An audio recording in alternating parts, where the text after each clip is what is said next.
آدمی بذوب خیش اپنے خیال میں بہت بڑا موحد ہوگا، لیکن بالفعل وہ اپنے دور کے شرک میں مبتلا ہوگا۔ تو آج کے دور کا سب سے بڑا شرک عوامی حاکمیت، انسانی حاکمیت، جبکہ حاکمیت اسلام کے نزدیک صرف اللہ کی۔ ان الحکم الا للہ، سورہ یوسف کے اندر بڑے کھلے الفاظ میں، نہیں ہے کوئی حکم مگر اللہ کے، حاکمیت اللہ کی، حکم دینے کا اختیار مطلق اللہ کے۔ اب ہمیں سمجھ لینا چاہیے کہ حاکمیت اور خلافت میں فرق کیا ہے۔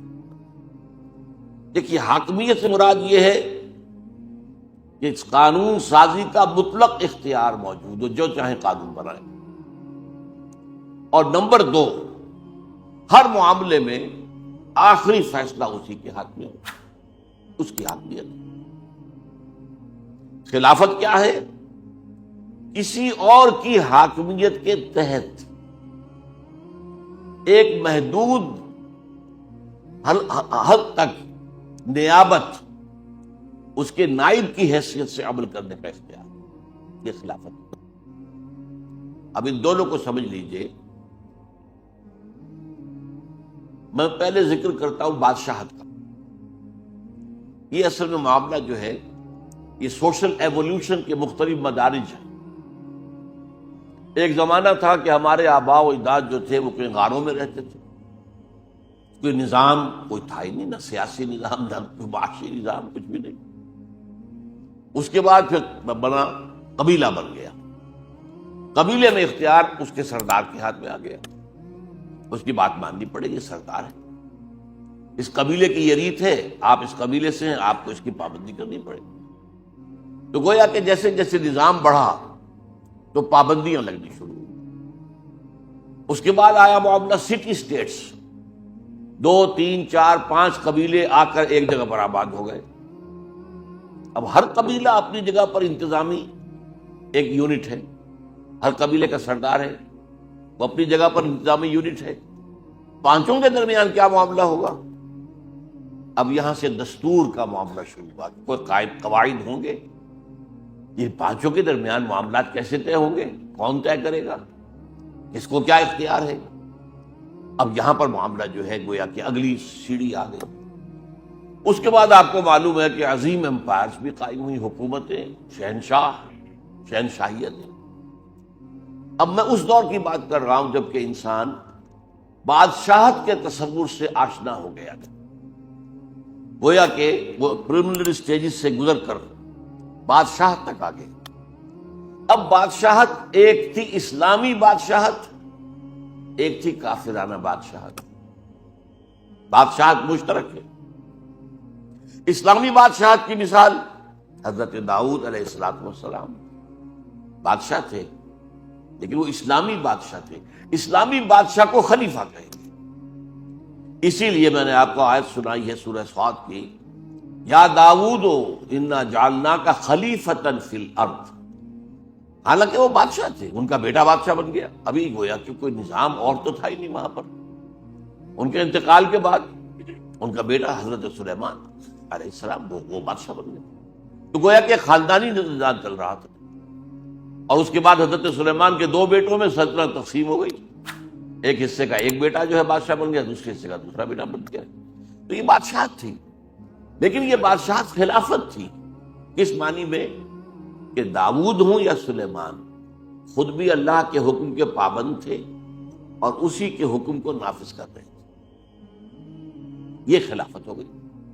اپنا انہوں نے دعویٰ نہیں کیا کہ ہم مختار مطلق ہے، جو چاہے فیصلہ کریں، نہیں، حاکم اللہ ہے، ہم خلیفہ ہیں، ہم اللہ کے نائب ہیں۔ اللہ کا جو حکم آتا ہے، اور یہ ظاہر بات ہے کہ اللہ کا حکم براہ راست انہی کے پاس آ رہا ہے، کیونکہ وہ نبی ہے۔ آج کل جسے آپ کہتے ہیں ہاٹ لائن پر رابطہ قائم ہو رہا، تو گویا کہ ایک ہاٹ لائن تھی حضرت داؤد اور اللہ کے درمیان، جس سے وحی آ رہی ہے، احکام آ رہے ہیں۔ اس حضرت سلیمان کو وحی آ رہی ہے، احکام آ رہے ہیں۔ تو اگرچہ یہ بادشاہ تھے، داؤد بھی سلیمان بھی علیہ السلام، لیکن یہ خلیفہ تھے۔ اب ہم کہہ سکتے ہیں اسلامی بادشاہ، یہ گویا کہ اسلامی بادشاہت تھی یا خلافت تھی۔ یہ دونوں الفاظ جان بوجھ کر میں بول رہا ہوں تاکہ بعد میں جو باتیں مجھے کہنی ہیں وہ واضح ہو جائیں۔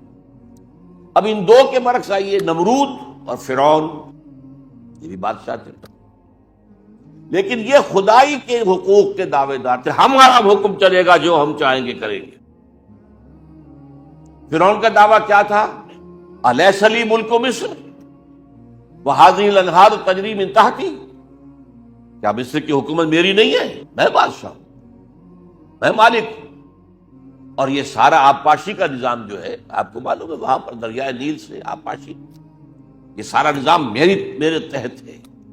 کیا مانی؟ جس کا چاہوں موگا کھول دوں، جس کا چاہوں بند کر دوں، جس کو چاہوں پانی دوں، جس کو چاہوں نہ دوں، میرا اختیار ہے۔ اس کا نام فرعونیت ہے، یہ کفر ہے، یہ شرک ہے، یہ جو بادشاہت ہے جہاں دعویٰ ہو جائے حاکمیت کا، وہ شرک ہے اور کفر ہے۔ اسی طرح نمرود تھا، نمرود نے بھی تو کہا تھا نا کہ میں بھی، ابراہیم سے ان کا مجادلہ ہوا علیہ الصلوۃ والسلام، حضرت ابراہیم نے کہا میرا رب وہ ہے الذی یحیی و یمیت، جو جس کو چاہتا ہے زندہ رکھتا ہے، جس کو چاہتا ہے مار دیتا ہے۔ میں انا احیی و امیت، ہاں میں بھی، میرے پاس بھی اختیار موجود ہے۔ اس نے کہیں جیل کے اندر سے 2 قیدی منگوائے، ایک کی گردن اسی کو توڑوا دی سب کے سامنے، دوسرے کو چھوڑ دیا، دیکھو میرا اختیار ہے، انا احیی و امیت، میں نے ایک کو زندہ رکھا، ایک کو قتل کر دیا، ہے کہ نہیں؟ پھر حضرت ابراہیم نے اس سے کہا کہ میرا رب جو ہے یاتی الشمس من المشرق فأت بہا من المغرب، میرا رب وہ ہے جو سورج کو مشرق سے نکالتا ہے، تو اگر رب ہے تو مغرب سے نکال کے دیکھا۔ فبہت الذی کفر، تو وہ جو کافر تھا وہ مبہوت ہو کر رہ گیا۔ یہ نمرود کی بادشاہی، یہ کفر ہے، یہ شرک ہے۔ فرعون کی بادشاہی کفر ہے، شرک ہے، اسے غیر اسلامی کافرانہ بادشاہی کہہ لیجیے۔ داؤد کی بادشاہی عین اسلامی ہے، اسے اسلامی بادشاہت کہیں یا خلافت کہیں۔ سلیمان کی بادشاہی عین اسلامی ہے، اسے خلافت کہیں یا اسلامی بادشاہت۔ اب اگلی بات سمجھیے، جب تک کہ نبوت چل رہی تھی، سلسلہ جاری تھا، آج سے 1400 برس پہلے تک تو جاری تھا، تو نبی ہی خلیفہ ہوتا تھا، یعنی خلافت شخصی تھی۔ یہ نوٹ کیجئے لفظ شخصی، پرسنل، ایک آدمی خلیفہ ہے۔ چنانچہ یا داؤد انا جعلناک خلیفۃ فی الارض، اے داؤد ہم نے تمہیں بنایا ہے خلیفہ۔ اجتماعی خلافت نہیں تھی، یہ خلافت کیا تھی؟ شخصی۔ ہر نبی خلیفہ ہے، اور اس کی وجہ صاف ہے، وہی اس کے پاس آتی ہے، جو اصل حاکم ہے، جو اصل حکمران ہے، جس کے لیے حاکمیت ہے، ان الحکم الا للہ الملک القدوس، وہ جو ہے، ظاہر بات ہے کہ اس کا رابطہ تو ان سے ہے اور عام آدمیوں کا تو نہیں ہے۔ ان کے پاس اللہ کے احکام آ رہے ہیں اور وہ اسے نافذ کرتے ہیں۔ جہاں اللہ کا حکم نہیں ہے وہاں اپنی عقل سے، اپنے فہم سے، اپنے سمجھ سے کام لیتے ہیں۔ یہ خلافت کا ایسنس جو ہے سمجھ لیجیے۔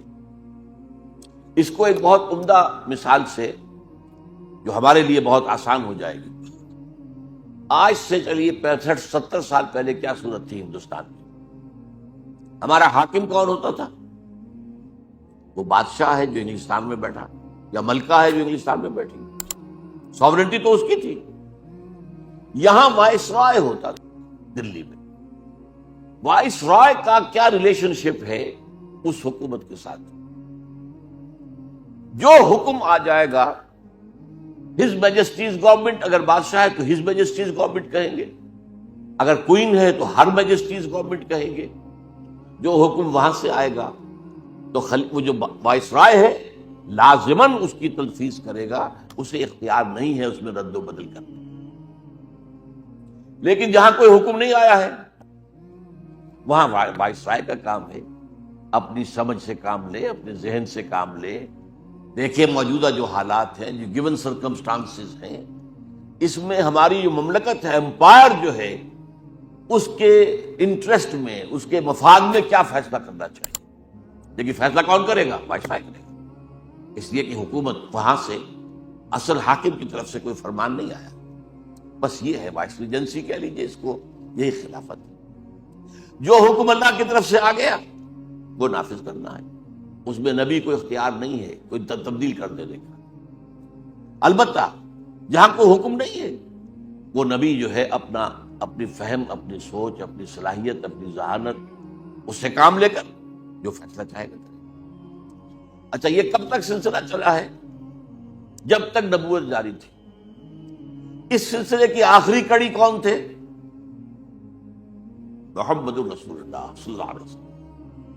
اب ہم یہ کہتے نہیں ہیں حضور کو کہ حضور خلیفہ تھے، حضور کی شان جو ہے بہت بلند ہے، لفظ خلافت سے اونچی ہے، اس لیے جو اصل اونچی شان ہے خاتم المرسلین ہے، خاتم النبیین ہیں، سید الانبیاء ہیں، محبوب رب العالمین ہیں، تو آپ جب بھی نام لیں گے آپ کو تو ہم اس حوالے سے لیں گے۔ لیکن آپ یہ سوچئے کہ مدینے میں جو چھوٹی سی ریاست قائم ہوئی اس کا حاکم کون تھا؟ حضور تھے، حضور خلیفہ تھے نا۔ جو بھی آ رہا ہے حکم حضور کو آ رہا ہے، حضور اس کی تنفیذ کر رہے ہیں۔ جہاں نہیں ہے آپ اپنے اجتہاد سے، اپنے سوچ سے، اپنے غور و فکر سے نتیجہ نکالتے ہیں۔ اب یہ بھی ہوتا تھا بعض معاملات کے اندر حضور نے ایک فیصلہ کیا، اللہ تعالیٰ کی طرف سے اس کی نفی ہو گئی، آپ نے ایسا نہ کیجیے، ٹھیک ہے، بدل دیں گے۔ آپ نے قسم کھا لی تھی آج کے بعد میں یہ شہد دوبارہ نہیں کھاؤں گا، وہ آپ کو یاد ہے سورہ تحریم کی پہلی آیت، یا ایھا النبی لم تحرم ما احل اللہ لک تبتغی مرضات ازواجک، روک دیا گیا۔ یہ بھی ہو سکتا ہے کہ حضور کا ایک اجتہاد ہو اور اللہ نے اس کے اوپر جب کوئی نفی نہیں کی تو وہ گویا کہ شریعت کا حصہ بن گیا۔ لیکن بہرحال جو حکم آیا ہے اس کی تنفیذ کرنی ہے، اور جہاں کوئی حکم نہیں ہے اس میں نبی کو اختیار ہے کہ اپنے اجتہاد سے، اپنے سوچ بچار سے، اپنے فہم کے مطابق فیصلہ کرے۔ یہ حیثیت رہی ہے حضور کی مدینے کے 10 سال جو ہے ریاست جو بن گئی تھی، جو سن 8 ہجری کے بعد آپ کو معلوم ہے کہ وہ پورے عرب کی حکومت ہو گئی تھی، جب قریش بھی جو ہے انہوں نے اپنی شکست مان لی اور مکہ فتح ہو گیا، تو اگرچہ عرب میں کوئی فارمل حکومت نہیں تھی کہ اس کا صدر مقام مکہ ہو، نہیں، لیکن مکے کو وہ حیثیت حاصل تھی جسے ام القریٰ کہا گیا، مرکزی بستی وہی تھی، مذہبی مرکز وہی تھا، سب بت وہاں رکھے ہوئے تھے تمام قبیلوں کے، اور اس کے کسٹوڈین قریش تھے۔ تو گویا کہ قریش کی ایک طرح سے مانوی طور پر پورے عرب پر حاکم تھے، ان کے قافلوں کو کوئی چھیڑتا نہیں تھا، اور کسی کا قافلہ بچ کے نکل نہیں سکتا تھا، لوٹ مار یہ تو ان کا پیشہ تھا، کوئی تجارتی قافلہ بچ کے کیسے نکل جائے گا؟ ہاں قریش کہا وہ اس کو ہاتھ نہیں لگانا، کیوں کہ ان کے پاس تو ہمارے معبود رکھے ہوئے، ہمارے خدا جو ہے وہ ان کے پاس جو ہے وہ تو یوں سمجھیے کہ ہاسٹیج ہے ان کے پاس، اگر وہاں ان کی گردن مروڑ کر پھینک دے باہر تو ہم کیا کریں گے؟ تو اسی لیے ان کو گویا کہ معاشی اعتبار سے اور سیاسی اعتبار سے فوقیت حاصل تھی پورے عرب۔ اس لیے جب مکہ فتح ہو گیا تو اب سمجھا گیا پورا عرب جو ہے تابع ہو گیا، اب اسلامی ریاست قائم ہو گئی عرب کے اندر، اور اس میں خلیفہ کون تھے؟ محمد الرسول اللہ صلی اللہ علیہ وسلم۔ اب دیکھیے اب حضور کے بعد کیا ہوگا؟ نبوت تو ختم ہو رہی ہے، حضور کے بعد کوئی نبی تو نہیں آنا، آپ خاتم النبیین، حضور کے بعد خلافت کیسے ہوگی؟ یہ مسئلہ ہے جو سورہ نور کی ایک طویل آیت میں حل کیا گیا۔ اس میں فرمایا گیا وعد اللہ الذین آمنوا منکم وعملوا الصالحات، اے مسلمانوں اللہ کا وعدہ ہے تم میں سے ان لوگوں کے ساتھ جو ایمان کا حق ادا کریں اور عمل صالح کا، یہ 2 شرائط ہیں۔ وعد اللہ الذین آمنوا منکم وعملوا الصالحات، 3 وعدے ہیں اللہ کے۔ لَيَسْتَخْلِفَنَّهُمْ فِي الْأَرْضِ كَمَا اسْتَخْلَفَ الَّذِينَ مِنْ قَبْلِهِمْ، لازماً خلافت عطا کرے گا انہیں زمین کے اندر جیسے کہ ان سے پہلوں کو عطا کیا۔ اب یہاں جنہیں تھوڑی سی بھی عربی کی شذ ہے، وہاں تھا یا داؤد انا جعلنا کا یہ واحد کا صیغہ ہے، اے داؤد ہم نے تمہیں خلیفہ بنایا، لہذا لوگوں کے مابین فیصلے کیا کرو عدل کے ساتھ، اپنی خواہش نفس کی پیروی نہ کرنا، وہ تو تمہیں جو ہے اللہ کے راستے سے ہٹا دے گی۔ یہاں جمع کا صیغہ آ گیا، لَيَسْتَخْلِفَنَّهُمْ، ان کو ہم خلافت دیں گے، زمین کے اندر جیسے کہ پہلوں کو دی تھی. وَلَا يُمَكِّنَنَّ لَهُمْ دِينَهُمُ الَّذِي ارْتَضَىٰ لَهُمْ، اور لازماً استحکام عطا فرمائیں گے زمین میں، تمکن عطا فرمائیں گے ان کے دین کا جو کہ اللہ نے ان کے لیے پسند کر لیا. اسلام، ان الدین عند اللہ الاسلام، اللہ نے پسند کر دیا، اس نے تم پر مکمل کر دیا. الیوم اکملت لکم دینکم واتممت علیکم نعمتی ورضیت لکم الاسلام دینا. اب دین یہی ہے. تو فرمایا اس دین کو اب تمکن حاصل ہو جائے، اس کی حکومت قائم ہو جائے. وَلَا يُبَدِّلَنَّهُم مِّن بَعْدِ خَوْفِهِمْ أَمْنًا، اور بدل دے گا ان کے خوف کی حالت کو امن سے. یہ خوف کی حالت سے مراد کیا ہے؟ آپ کو معلوم ہے مدینے کی چھوٹی سی بستی ہر وقت کھٹکا رکھتا تھا کہ ادھر سے کوئی آ رہا ہے، ادھر سے کوئی آ رہا ہے، فلاں قبیلہ حملہ کرنے والا ہے، فلاں قبیلہ حملہ کرنے والا ہے. جتنی مرتبہ تو قریش چڑھ کر آئے. پھر اس کے بعد جو ہے غزوہ احزاب، یوں سمجھیے اذ جاؤکم من فوقکم ومن اسفل منکم، وہ اوپر سے شمال سے بھی آئے، جنوب سے بھی آئے. اور پھر یہ کہ جو نجد کا علاقہ تھا اونچا، وہاں سے بھی آئے. 12,000 کا لشکر، چھوٹی سی بستی، چند ہزار افراد کی بستی، 12,000 کا لشکر. تو ہر وقت خوف کی کیفیت تاری رہتی تھی. لیکن اب جب ظاہر بات ہے جب اللہ کا دین جو ہے متمکن ہو جائے گا زمین کے اندر، تو پھر خوف ختم ہو جائے گا. مسلمانوں کی حکومت ہوگی، اختیار اور اقتدار ان کا اپنا ہوگا، لہذا خوف ختم ہو. 3 وعدے اصل میں وہ جسے کہتے ہیں نا، وہ مثال اچھی تو نہیں ہے، 1 میں 3 اور 3 میں 1. یہ عیسائی کہتے ہیں کہ وہ تثلیث کو بھی مانتے ہیں، توحید کو بھی مانتے ہیں کہ یہ خدا اور اس کا بیٹا عیسیٰ اور روح القدس، یہ 3 بھی خدا ہیں اور تینوں مل کر ایک بنتے ہیں. 1 میں 3 اور 3 میں 1. تو یہ بات یہاں میں کہہ رہا ہوں کہ یہ ایک وعدہ بھی ہے، 3 بھی ہیں، ایک ہی کے اندر ساری بات ہے. دین، اگر دین کو تمکن ہو گیا تو گویا کہ خلافت مل گئی، اور دین میں تمکن ہو گیا تو مسلمانوں کو تمکن حاصل ہو گیا. اب ان کے لیے جو ہے کوئی خطرہ نہیں، کوئی اندیشہ نہیں. اس کے بعد کا ٹکڑا جو ہے بڑا اہم ہے، لیکن میں نے محسوس کیا کہ بعض حضرات اس کو سمجھے نہیں بالکل. یعبدوننی لا یشرکون بی شیئا، یہ اصل میں ان 3 چیزوں کے نتیجہ جو ہوگا وہ اس کو بیان کیا جا رہا ہے. تب وہ میری عبادت کریں گے پورے طور پر، اور تب وہ پاک ہو سکیں گے شرک سے پورے طور پر. اگر خلافت کا نظام قائم نہیں ہے تو آپ کی عبادت ناقص ہے. آپ کیسے بندگی کر رہے ہیں؟ آپ نماز روزہ تو کر رہے ہیں، لیکن آپ کا قانون کیا ہے جس کے تحت آپ زندگی گزار رہے ہیں؟ وہ تو کافرانہ ہے، وہاں تو اسلامی قانون نہیں ہے. آپ کا معاشی نظام کیا ہے؟ تو کافرانہ ہے، سود پر مبنی ہے، بینکنگ کی بنیاد پر ہے. لہذا جب تک دین قائم نہیں ہوتا عبادت ناقص ہے، عبادت جزوی ہے. اسی کو تو میں بارہا بیان کرتا ہوں کہ اس کا کفارہ کیسے دیں. ہم یہاں زندگی گزار رہے ہیں تو گناہ کر رہے ہیں، لیکن کیا کریں؟ کہاں جائیں؟ کہیں نہیں جا سکتے. کہیں دنیا میں اسلامی حکومت ہو تو ہمارا وہاں جا کر ہجرت کر کے وہاں جانا فرض ہو جائے گا. ہے ہی نہیں، کہیں بھی نہیں. اس حوالے سے مجبور ہے. تو مجبور ہو تب بھی جو گناہ تمہارے اندر جا رہا ہے، سود کا گناہ تمہارے اندر جا رہا ہے، جیسے دھواں جاتا ہے اندر، جیسے غبار جاتا ہے اندر، اس کا کفارہ کیا ہے؟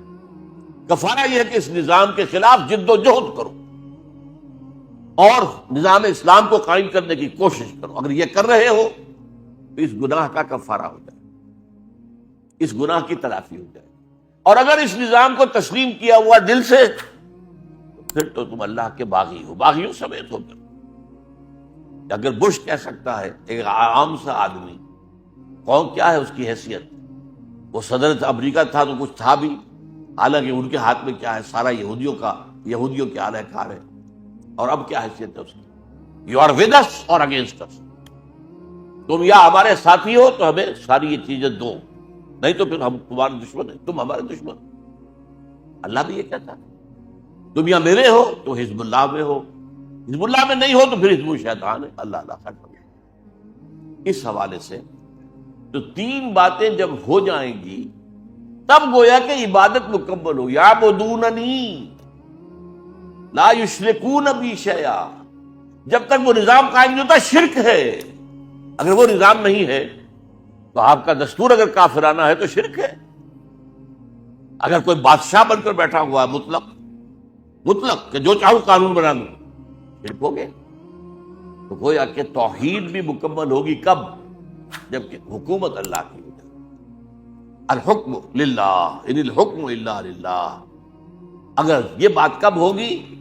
جب ہم تمہیں خلافت دے دیں گے، تمہارے دین کو زمین میں تمکن دے دیں گے، اور تمہارے اوپر جو خوف کی فضا تاری ہے اسے ختم کر دیں گے. یعبدوننی، پھر تم ہماری عبادت کرو گے جیسے کہ عبادت کرنے کا حق ہے. پھر تم شرک سے بچو گے جیسے کہ شرک سے بچنے کا حق ہے. یعبدوننی لا یشرکون بی شیئا ومن کفر بعد ذلک فاولئک هم الفاسقون. اب یہ جملہ بھی کیوں کہا گیا؟ جو اس کے بعد بھی کفر کرے جبکہ اسلام کا غلبہ ہو چکا ہے، پھر بھی وہ کفر پر اڑا ہوا ہے، وہ تو نہایت ناہنجار آدمی ہے، اس کے جو سیدھی جہنم ہے. اس لیے کہ چلیے باطل کے غلبے کے اندر آپ اگر کہیں میں مجبور ہوں کیا کروں. آپ کو معلوم ہے جب ہجرت فرض ہو گئی تھی تب بھی کچھ لوگوں نے ہجرت نہیں کی مکے سے، اور ان میں کچھ کے لیے تو صاف کہہ دیا گیا کہ یہ منافق ہیں، ان سے تمہارا کوئی رابطہ نہیں ہوگا. ما لکم من ولایۃ من شیء حتی یہاجروا، جب تک ہجرت نہ کرے. لیکن یہ کہ بوڑھے، ضعیف، بیمار، جو راستہ نہیں جانتے، عورتیں، سفر کی کوئی کا ذریعہ نہیں، ان کو معاف کر دیا گیا. ان کا معاملہ اور نہیں. تو اس لیے اگر تو کوئی شخص جو ہے مجبوری کی حالت کے اندر، چونکہ غلبہ اس کا ہے، اور اس کے اندر آپ سوچئے ایک شخص سارا دن محنت شاقہ کر کے، محنت شاقہ 12 گھنٹے، آج کل سرکاری ملازم بھی جو ہیں ان میں سے آپ دیکھیں گے کہ 8 گھنٹے اگر سرکار کے ملازمت کرتے تو کہیں شام کو کوئی اور جاب کرتے ہیں، تب کہیں جا کر بچوں کے لیے 2 وقت کی روٹی کا انتظام ہوتا ہے. اور جو عام مزدور ہے ان کا جو حال ہے، اب ان کے لیے تو ظاہر بات ہے کوئی اور جد و جہد کرنا ممکن نہیں ہے. ایسے لوگوں کا معاملہ تو اللہ تعالیٰ جو ہے وہ معاف کر دے گا. لیکن یہ کہ جن لوگوں کے لیے ممکن ہے اور نہ کرے، فَأُولَٰئِكَ هُمُ الْفَاسِقُونَ. جب دین کا غلبہ بھی ہو گیا اب بھی وہ دین کے اوپر آنے کو تیار نہیں. اب وہ امتحان تو نہیں رہا جو پہلے تھا. پہلے تو جب غلبہ جو تھا کفر اور شرک کا تھا تو ایمان لانے کا مطلب کیا تھا؟ کانٹوں بھرا بستر، آپ کو تکلیفیں ہر طرف سے آئیں گی، آزمائشیں آئیں گی، ستایا جائے گا، مارا جائے گا. لیکن اب تو بات ختم ہو گئی. بہرحال یہ تو اس آیت کو میں نے آج چاہا کی طرح اس کے جو آخری حصہ ہے اس کو سمجھنے میں بڑی کمی ہوتی ہے لوگوں کی. اس کا مراد کیا ہے وہ میں نے آپ کے سامنے بیان کیا. اب کیا ہوا کہ اب خلافت جو ہے وہ اجتماعی ہو گئی. لَيَسْتَخْلِفَنَّهُمْ فِي الْأَرْضِ.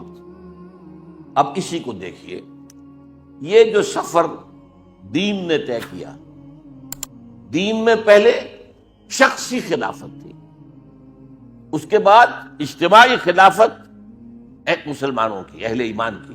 شرط کن کی ہے؟ الذین آمنوا منکم وعملوا الصالحات. یہ 2 شرط. یہی سفر طے کرنا پڑا ہے بالآخر ملوکیت کو بھی، بادشاہت کو. پہلے بادشاہ تھا حاکم مطلق. اس کے بعد کیا ہوا؟ وہ کام جو اسلام نے 1400 برس قبل کیا تھا، وہ کام آج سے 300 برس پہلے یورپ سے شروع ہوا. بادشاہت کا خاتمہ، جمہوریت کا آغاز. لیکن یہ جمہوریت کیا ہے؟ یہ کافرانہ اور مشرکانہ جمہوریت ہے. جیسے میں نے کہا تھا اسلامی بادشاہت اور کافرانہ بادشاہت. اسلامی بادشاہت داؤد اور سلیمان، اور کافرانہ بادشاہت نمرود اور فرعون. اسی طرح ایک اسلامی خلافت ہو گئی، وہ ہے مسلمانوں کی خلافت. ایک ہے انسانی حاکمیت، وہ ہے کافرانہ جمہوریت. یہ صاف بات ہو گئی. یوں سمجھیں، میں اسے اس طرح عام لوگوں کو سمجھایا کرتا ہوں کہ فرعون فرض کیجئے اس کے سر پر ٹنوں گندگی رکھی ہوئی ہے. گندگی جو ہے ٹنوں کے حساب سے اس کے سر پر ہے. اب کیا کیا؟ اس کو ایک ایک تولہ سب میں بانٹ دو، سب کو حاکم بنا دو. اب گویا کہ وہ حاکمیت انسانی جو فرعون کے سر پر رکھی ہوئی تھی ٹنوں نجاست کی شکل میں، وہ تولا تولا ماشا ماشا سب کو بانٹ دی. تم بھی حاکم، وہ بھی حاکم، یہ بھی حاکم، وہ بھی حاکم، سب حاکم. گویا کہ نجاست تو نجاست ہی رہے گی. وہ ایک ٹن ہے تب بھی نجاست ہے، تولا بھر ہے تب بھی نجاست ہے، نجاست تو ہے. تو یہ جو عوامی حاکمیت کا تصور دنیا میں آیا کیوں ہے؟ دیکھیے علامہ اقبال کی جو نظم ہے ابلیس کی مجلس شورا، اس میں اس کا ایک مشیر یہ کہتا ہے کہ آپ تو دنیا میں جمہوریت کا نظام آ گیا، ہماری ابلیسیت جو ہے تو ختم ہو جائے گی، ابلیسی نظام کہاں رہ جائے گا؟ تو اس کا ایک اور دوسرا مشیر کہتا ہے خامخواہ تم پریشان ہو رہے ہو، ہم نے خود شاہی کو پہنایا ہے جمہوری لباس. یہ تو لباس بدلا ہے ہم نے، صرف وہی شاہی ہے، وہی انسانی حاکمیت ہے جو پہلے ایک شخص کی تھی اب عوام کی ہو گئی. فرق کیا پڑا؟ شیطنت تو شیطنت ہے، کفر تو کفر ہے، شرک تو شرک ہے. لیکن دوسرا مصرع اس شعر کا بہت اہم ہے، ہم نے خود شاہی کو پہنایا ہے جمہوری لباس، جب ذرا آدم ہوا ہے خود شناس و خود نگر. اب آدم میں خود شناسی پیدا ہو گئی، ہم بھی تو ہے نا، یہ جو بادشاہ جو ہے یہ کوئی آسمان سے اترا ہے کیا؟ اس کے جو ہے ہزاروں ہاتھ ہیں، ہزاروں پاؤں ہیں، کیا ہے اس کا؟ ہم بھی ہمارے جیسے دو ہاتھ دو پاؤں والا خود شناس خود نگر، اپنی خود نگرانی کرنے والا آدم ہو گیا. سوچنے کی بات ہے، آدم کو کس نے بنایا خود شناس و خود نگر؟ یہ خود شناسی خود نگری محمد رسول اللہ کی دی ہوئی ہے صلی اللہ علیہ وسلم. محکومیت سے نکال کر انسان کو آزادی دینے والا وہ تو محمد ہے صلی اللہ علیہ وسلم. آپ کو معلوم ہے حضرت سعد بن ابی وقاص رضی اللہ تعالی عنہ کون ہے؟ یہ عشرہ مبشرہ میں سے نمبر 1 تو نوٹ کیجیے، سب سے چوٹی کے 10 صحابہ. حضور کے کچھ ماموں لگتے ہیں رشتے میں. نمبر 2، یہ وہ واحد انسان ہیں جن کے لیے حضور نے فرمایا میرے ماں باپ تم پر قربان. غزوہ احد میں جب کفار نے حضور کو گھیر لیا تھا، چاروں طرف سے جو ہے تیروں کی تو انہوں نے ڈھال بنا رکھا تھا اپنے آپ کو، اپنے جسم پر تیر لے رہے تھے، حضور کو بچا رہے تھے اور تیر چلا رہے تھے انہیں دور کرنے کے لیے. حضور نے فرمایا اے سعد تیر چلاؤ، تم پر میرے ماں باپ قربان. اب یہ اونچا مقام عشرہ مبشرہ میں سے بھی. پھر یہ کہ یہ فاتح ایران ہیں، خود فاتح ایران ہیں. اب انہوں نے صرف ایک کام کیا، گورنر ہے ایران کے، فاتح ایران ہے، گورنر ہے. اپنے گھر کے باہر ایک ڈیوڑی بنا دی اور ایک وہاں پر پہرے دار کھڑا کر دیا، دربان کھڑا کر دیا. حضرت عمر کا دور حکومت ہے، دور خلافت کہنا چاہیے. پرچہ نویس نے پرچہ بھیج دیا کہ سعد نے اپنے گھر کے باہر ڈیوڑی بنائی ہے اور ایک دربان کھڑا کر دیا تاکہ کوئی سعد سے خود بخود جا کر نہ مل سکے. اب یہ ایک گویا کہ تمدنی ضرورت ہے. کوئی بھی شخص ہر وقت تو اس کا معاملہ نہیں ہو سکتا کہ کھلا رہے راستہ، جو شخص جب چاہے آ جائے. آپ کو معلوم ہے کہ سورہ نور کے اندر بھی ہے کہ اگر تم کسی سے ملنے جاؤ، یا تو تم نے وقت لیا ہوا تو اس پر واجب ہے کہ آپ سے ملاقات کرے، اگر نہیں ہے تو آپ کا یہ حق نہیں ہے کہ لازماً وہ کہے آپ سے ملے آ کر. وَإِذَا قِيلَ لَكُمْ ارْجِعُوا ارْجِعُوا، اگر کہا جائے کہ لوٹ جاؤ تو لوٹ جاؤ. اس میں غصے کی بات کیا؟ بھائی اس کا کوئی کام ہے، وہ کر رہا ہے، کوئی اہم کی مصروفیت ہے، آپ نے اس سے وقت تو نہیں لیا تھا نا. تو آپ کا یہ نہیں ہے حق کہ آپ لازماً جو ہے کہ میں آیا ہوں تو ملاقات میرے ساتھ کریں. قرآن نے تو یہ تعلیمات دی، عام آدمی کے لیے بھی ہے. تو ظاہر بات ہے جو گورنر ہے اس کی مصروفیات ہیں، ضروریات ہیں. لیکن اسلام نے جو مقام دیا ہے اس کو سوچئے. حضرت عمر نے خط لکھا، اے سعد، لوگوں کو ان کی ماں نے آزاد پیدا کیا تھا، تم نے انہیں اپنا غلام کب سے بنا لیا ہے؟ اور جو پرچہ دیا جو اپنا آپ کا جس کے ایلچی جا رہا تھا اس سے کہا پہلے جا کر ڈیوڑی کو آگ لگا دینا پھر یہ خط دینا. صاحب اتنا فرق بھی گوارا نہیں کہ لوگ آپ سے مل نہ سکے یا ملنے کے لیے وقت پہلے طے کریں. سید القوم خادمہم، یہ حضور کا فرمان میں کہا کرتا ہوں کہ ایک عام آدمی سنے گا کہ بڑی شاعری اچھی کی ہے، کیا ہے سید القوم خادمہم کبھی ہوا ہے بھلا؟ کیا قوم کا سردار خادم ہوتا ہے؟